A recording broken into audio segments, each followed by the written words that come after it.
give us a very brief background. Right, introduce Your yourself. name, My name is Sachin Pius. I am the publicity secretary of Water Youth Vanguard Forum and also the secretary, resettlement committee, community representative. Since the June 13 massacre, the government of Benue State evacuated the inhabitants of the water community to international markets. And beginning from that time, uh, some persons have returned because there is a bit no mercy with the arrival of security personnel.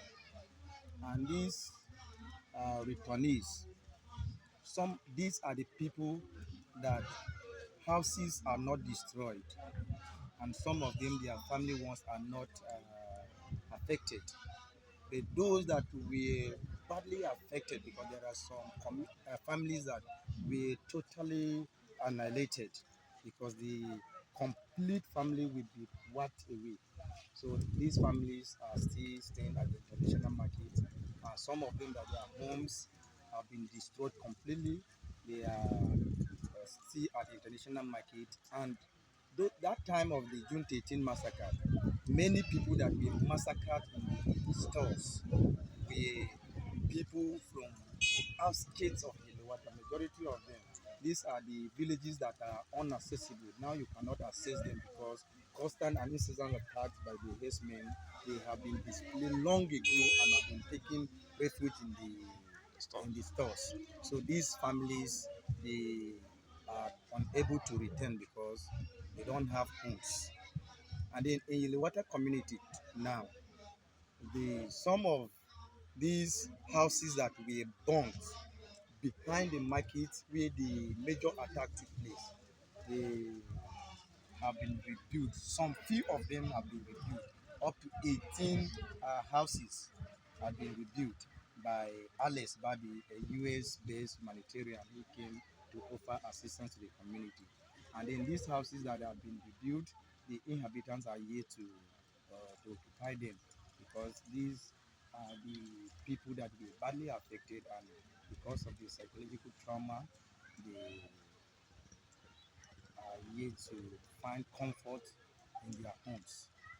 So that is the situation now. has there been any efforts by government to improve security situation around The the security situation of the water have been improved to an average extent. Why an average extent? Because now we can move around within the water, but we cannot go beyond the, the township.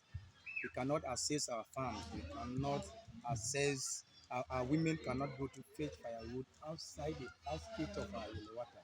But then, since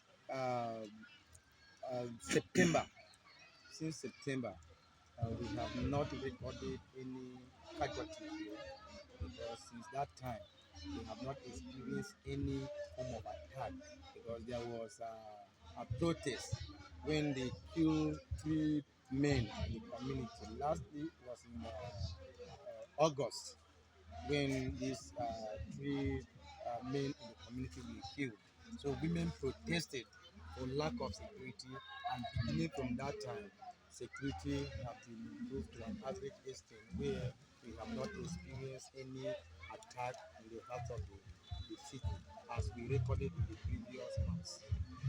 Has there been any improvement on social facilities like your Social facilities. When this attack happened on June 13, 4 days after the attack, the governor came, and the head of the community, our village head, Julius Magajo, appealed to the governor that our major challenge is source of water, where our women find it very difficult to get water, and that has been another cause of them being attacked when they go out to find water. So the governor approved three motorized boreholes, solar boreholes, to be built in the community. Then Alpesa came and dug these three borehole and they are not functioning. None of them is functional. The three boreholes, the two, they dug two and repair one that was lacking the engine. So they started the two and completed, and the one that was dug by SDGs, the engine was not there. So they replaced the engine, and that one is functioning. The one that they repaired, yes, is functioning. But the two dug by them, one is at the primary gate here, and one if you are coming from Makodi to Yelewata, you see go by your right if you are coming to the lateral direction.